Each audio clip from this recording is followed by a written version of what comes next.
আপনারা দেখেছেন কয়েকদিন আগে নারীরা খেলাধুলা করবে এবং তারা কিন্তু একটা কর্ডন করে চারদিকে তারপরে নিজেদের খেলাধুলার আয়োজন করেছিল, কিন্তু সেই জায়গায় তৌহিদিবাদী জনতার আকারে তারা গিয়ে হাজির হয়ে তাদের উপরে অ্যাটাক করেছে।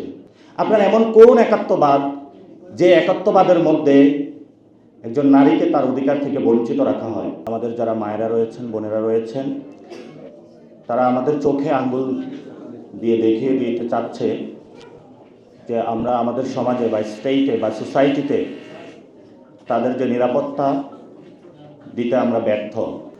গণ অভ্যুত্থানে নারীদের অংশগ্রহণ না থাকলে হয়তো এই অভ্যুত্থান আজ পর্যন্ত আসতো কিনা সেটা একটি সন্দেহের জায়গায় থেকে যায়। এবং বর্তমানে স্টেট লেভেলে রাষ্ট্রের জায়গা থেকেও যারা স্টেট নিয়ে গবেষণা করছেন এবং নিউ লিবারালিজমের যুগে নারীর অধিকার কীভাবে অংশগ্রহণের সুযোগ, প্রত্যেকে এই জায়গাটায় একাডেমিক বা থিওরিটিক আকারে অনেকটুকু অগ্রসর হয়েছেন, কিন্তু বাস্তবিক যখন আমরা প্রায়োগিক আকারে দেখি সেই জায়গাটা থেকে আমরা অনেক বেশি পিছিয়ে আছি।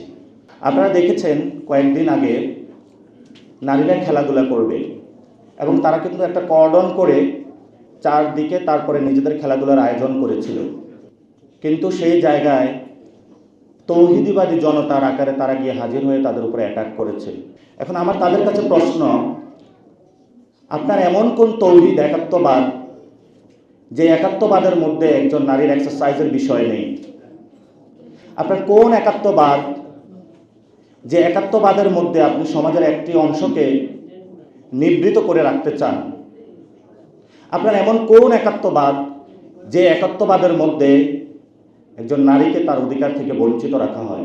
যারা একাত্মবাদের অনুসারী, যারা বহুত্ববাদের অনুসারী, বা যারা একাত্ম বহুত্ব কোনো কিছুতেই বিশ্বাস করেন না, সবগুলো জায়গাতে যদি আমরা নারীর হিস্সাটা বুঝিয়ে দিতে না পারি আগামীর যে সময়টা আসবে সেই সময়তে, তাহলে বাংলাদেশ বলে, বিশ্ব বলে, ওয়ার্ল্ড সিটিজেন আকারে আমরা আমাদের যাত্রাটা পিছনের দিকে যাবে, সামনের দিকে যাওয়া যাবে না। সেই জন্য যারা পলিটিক্যাল কমিউনিটি যারা রয়েছেন, সোসাইটাল যারা কমিউনিটি রয়েছেন, সর্বক্ষেত্রে নারীর অংশগ্রহণ আমাদেরকে নিশ্চিত করতে হবে। কালার এক্সপার্ট, জর্জ স্যাপ এবং মাইল্ড অন হ্যান্ডস টেকনোলজি সমৃদ্ধ অরিক্স ক্রিস্টাল ওয়াশ আপনার লন্ড্রি এক্সপার্ট। এবং যে কথাটা দিয়ে আমি শেষ করতে পারবো, আমরা শুধু নারীর পার্টিসিপেশন চাই না, আমরা নারীর হলো ডিসিশন মেকিংয়ে চাই। নারী যদি তার ডিসিশন মেকিংয়ে আসতে না পারে, তাহলে এই নিছক লোক দেখানো পার্টিসিপেশন, এটা দিয়ে জনগণকে কলা দেখানো হবে। সেই জন্য নারীকে বলবো, মাকে বলবো, বোনকে বলবো, তার হিস্সাটা আপনি বুঝে নিতে হবে। ভবিষ্যতে এই নারীদের পথযাত্রা সামনে বাড়তে থাকবে।